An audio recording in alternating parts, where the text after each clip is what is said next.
Assalamualaikum warahmatullahi wabarakatuh. Di sini saya dan teman-teman saya akan mempresentasikan mata kuliah agama tentang membangun paradigma Qur'ani dengan kelompok 3. Yang pertama ada saya sendiri Aditya Firmansyah dengan NIM 192111289 dan ada teman saya Muhammad Febriansyah dengan NIM 192100096 dan yang terakhir ada teman saya Pangeran Rangga dengan NIM 192111069. Konsep paradigma Qur'ani. Paradigma adalah tentang bagaimana cara kita memandang suatu persoalan atau masalah. Secara etimologis, kata paradigma berasal dari bahasa Yunani yang asal katanya adalah para dan digma. Para yang berarti di samping, di sebelah, dan keadaan lingkungan. Dan digma yang berarti sudut pandang, teladan, arketip, dan ideal.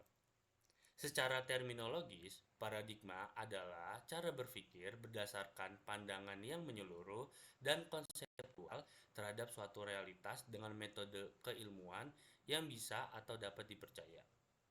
Dengan demikian, paradigma Qur'ani adalah cara pandang dan cara berpikir suatu realitas atau dengan suatu permasalahan berdasarkan Al-Quran. Mengapa Al-Quran sebagai paradigma?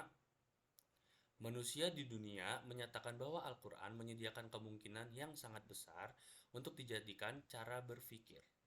Al-Quran itu mengandung gagasan yang sempurna mengenai kehidupan manusia dan bersifat metahistoris, atau bisa disebut Al-Quran memberikan panduan yang tidak terikat oleh waktu, tahun, atau zaman, dan banyak lainnya. Jika seseorang mempunyai sikap hipokrit atau munafik, seperti mencari sumber lain dalam menentukan benar atau salah, baik atau buruk, dan indah atau jelek terhadap pandangan Al-Quran, hal ini juga dijelaskan dalam kitab suci Al-Quran sebagaimana dalam firman Allah, bahasa Arabnya, yang artinya, dan kami tiadalah menurunkan kepadamu Alkitab Al-Quran ini, melainkan agar kamu dapat menjelaskan kepada mereka apa yang mereka perselisihkan itu dan menjadi petunjuk dan rahmat bagi kaum yang beriman. Quran surat An-Nahl ayat 64. Menurut Muhammad Abid Al-Jabiri, secara historis hanya ada 3 peradaban atau bangsa yang memiliki tradisi berpikir logik, yaitu Yunani, Hellenisme, Arab, dan Barat modern.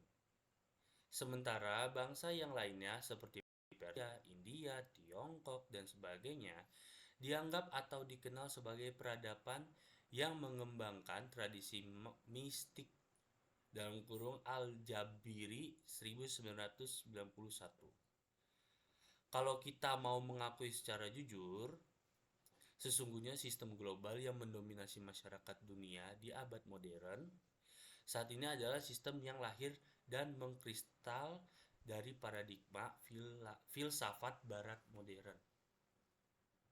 Saya Pangeran Rangga. Saya akan melanjutkan pembahasan yang dibahas oleh Aditya.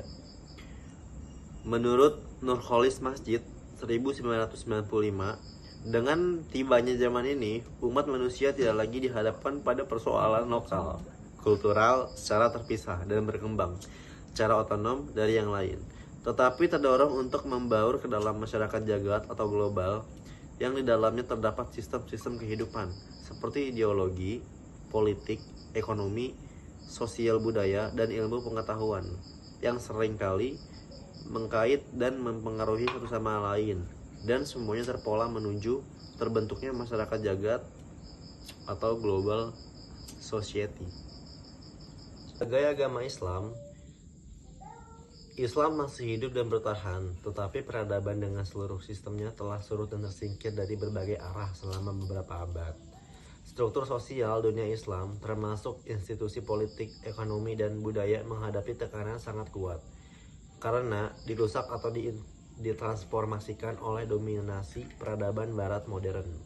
Dengan dominasi sistem global, peradaban barat tersebut dan laju modernisasi Lalu timbullah berbagai persoalan yang dihadapi umat Islam.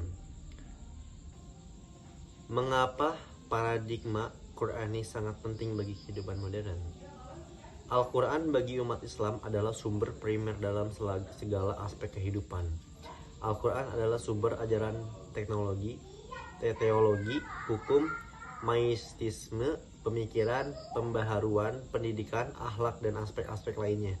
Sebagai tujuan ditegakkannya, paradigma Quran bagi kehidupan modern seperti sekarang ini adalah meluruskan akidah manusia. Akidah secara bahasa artinya ikatan, sedangkan secara istilah akidah artinya keyakinan hati dan pembenarannya terhadap sesuatu. Dalam pengertian agama, maka pengertian akidah adalah kandungan rukun iman, yaitu 1. Beriman dengan Allah, 2. Beriman dengan para malaikat, 3. Beriman dengan kitab-kitabnya, 4. Beriman dengan para rasulnya, 5. Beriman dengan hari akhir, 6. Beriman dengan takdir yang baik maupun yang buruk. Saya Muhammad Febriansyah, saya akan melanjutkan pembahasan yang sebelumnya telah dibahas. Sebab-sebab penyimpangan dari akidah yang benar. Penyimpangan dari akidah yang benar adalah sumber petaka dan bencana. Seseorang yang tidak mempunyai akidah yang benar, maka sangat rawan termakan oleh berbagai macam keraguan dan kerancuan pemikiran. Begitu pula, sebuah masyarakat yang tidak dibangun di atas fondasi akidah yang benar sangat akan rawan terbius berbagai kotoran pemikiran materialisme, atau semuanya diukur dengan materi. Sehingga apabila mereka diajak untuk menghadiri pengajian-pengajian yang membahas ilmu agama, mereka pun malas karena menurut mereka hal itu tidak bisa menghasilkan keuntungan materi. Jadilah mereka budak-budak dunia. Sholat pun mereka ditinggalkan, masjid-masjid pun sepi, seolah-olah kampung di mana masjid itu berada bukan kampung umat Islam. Oleh karena peranannya sangat penting ini, maka kita juga harus mengetahui banyak sebab penyimpangan dari akidah yang benar. Di antara penyebab itu adalah yang pertama, bodoh terhadap prinsip-prinsip akidah yang benar. Hal ini bisa terjadi karena sikap tidak mau mempelajarinya, tidak mau mengajarkannya, atau karena begitu sedikitnya perhatian yang dicurahkan untuknya. Yang kedua adalah ta'assub atau fanatik kepada nenek moyang, dan tetap mempertahankannya meskipun hal itu termasuk kebatilan, dan meninggalkan semua ajaran yang bertentangan dengan ajaran nenek moyang, walaupun hal itu termasuk kebenaran. Contohnya seperti biasanya masih di desa-desa gitu. Untuk yang ketiga, taklid buta atau mengikuti tanpa landasan dalil. Hal ini terjadi dengan mengambil pendapat orang dalam permasalahan akidah tanpa mengetahui landasan dalil dan kebenaran. Untuk selanjutnya, meneguhkan kemuliaan manusia dan hak-hak manusia. Yang pertama, meneguhkan kemuliaan manusia. Manusia adalah makhluk paling mulia yang diciptakan Allah Subhanahu wa taala di muka bumi. Kemuliaannya mengalahkan semua jenis makhluk termasuk malaikat. Tak salah kiranya jika Allah menjadikan manusia sebagai khalifah untuk mengelola bumi. Untuk yang keduanya, manusia berbeda dengan makhluk lain. Seperti yang tercantum di surah Al-Isra ayat 70 yang artinya, dan sesungguhnya telah kami muliakan anak Adam. Kami angkut mereka di daratan dan di lautan. Kami beri mereka rizki dari yang baik-baik, dan kami berikan mereka dengan kelebihan yang sempurna atas kebanyakan makhluk yang telah kami ciptakan. Surah Al-Isra ayat 70. Berdasarkan ayat ini, ada hal-hal spesifik yang hanya dipunyai manusia dan tidak dipunyai binatang atau makhluk lain.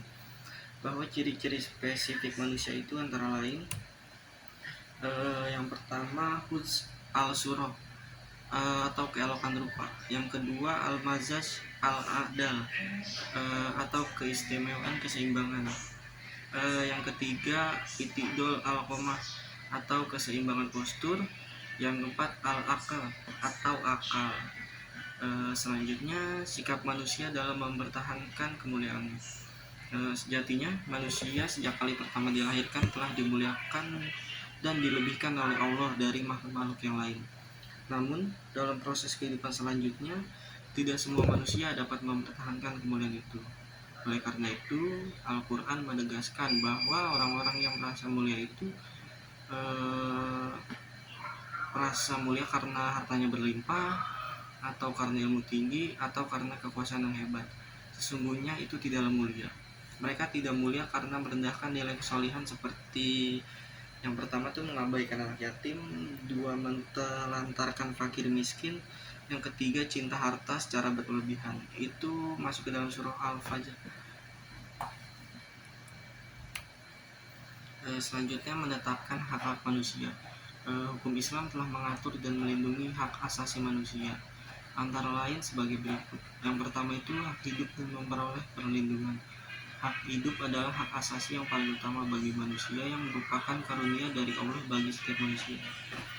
Yang kedua, hak kebebasan beragama. Dalam Islam, kebebasan dan kemerdekaan merupakan hak asasi manusia, termasuk di dalamnya kebebasan menganut agama sesuai dengan keyakinannya. Yang ketiga, hak atas keadilan. Keadilan adalah dasar dari cita-cita Islam dan merupakan disiplin mutlak untuk menegakkan kehormatan manusia. Dalam hal ini, banyak ayat-ayat Al-Quran maupun Sunnah yang mengajak untuk menegakkan keadilan.